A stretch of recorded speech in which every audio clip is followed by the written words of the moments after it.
Hello, I'm Dr. Geoffrey of Split Second Decisions. I'm a board certified emergency medicine physician who's practicing on the first line and also the author of the bestseller, Training Your Mind in Split Second Decisions. I'm a decisions expert. However, today we will be talking about voting. From the onset, let's just say the goal is to be able to vote by mail-in. However, for those of us where that's not an option, we want to present ways that you can vote safely. Let's start off with the rule. One of the rules from the book in Train Your Mind in Making Split-Second Decisions.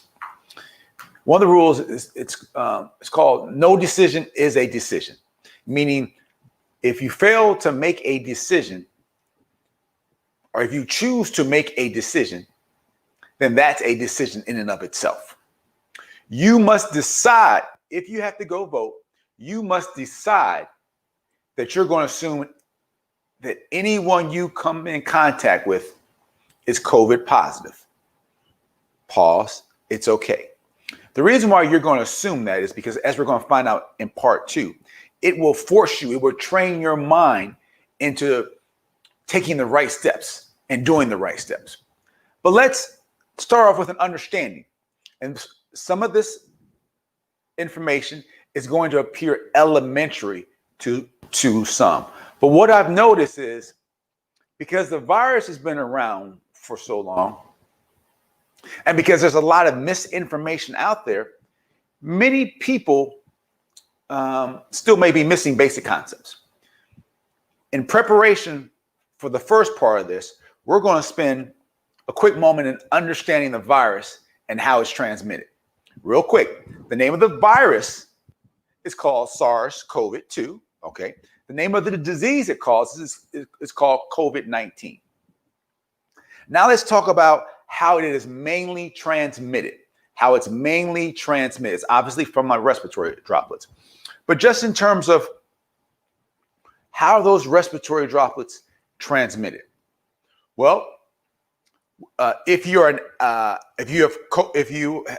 COVID positive and you have active disease, when you talk, cough, or sneeze, you are releasing active virus. You're releasing active virus.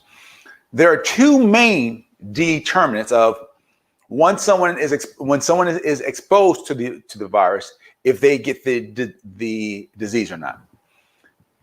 It's the concentration of the exposure as well as the duration of the exposure. It's not either or, and it can be just one, but it's primarily related to the concentration of the exposure. I mean, how much virus are you exposed to? How much virus is exposed to your respiratory system or your eyes? And the duration, meaning that how long is it there? How long is it there? Now let's just quickly talk about what happens when someone who has active virus coughs. Well, if you have active virus and you talk, then the virus goes 6 feet. We already know that. That's why there's a 6 feet distance. However, when you cough, it goes 12 to 15 feet when you just cough or you have active virus. And when you sneeze, it can go up to 30 feet. Up to 30 feet. Real quick, don't get into the argument of is it airborne or is it aerosolized. Just real quick, when you cough, the large droplets drop down around you because they are so heavy. The smaller ones go further. They are aerosolized. The smaller ones even go even further, and there's some argument about whether or not that's airborne. What's the point? The point is, when you cough, some of the active virus cough, there's a large concentration of virus around them. It's a large concentration of virus around them. But if they have on a mask, it decreases the concentration and most of it falls around them. The second part that you can get COVID is through fomite transmission. It doesn't happen as often as we once thought. But in other words, I can sneeze right here. If I have active virus, I sneeze right here.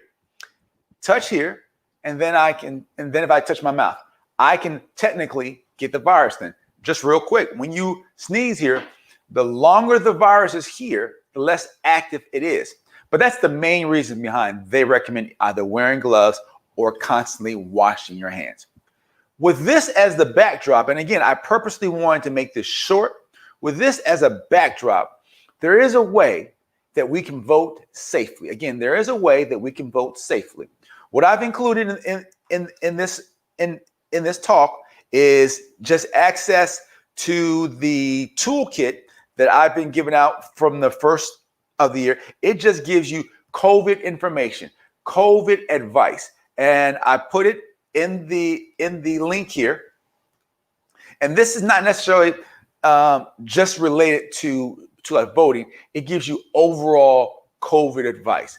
But again, if you are forced, or if you're not able to use mail-in ballots, there is a way that you can vote safely. There is a way that you can vote safely. The better way of saying that, there's a way that you can greatly decrease the likelihood of you contracting the virus. After all, we're all in this together. We've got to do the best we can to protect one another and look out for one another. This is Dr. Geoffrey, part 1, and join me for part 2.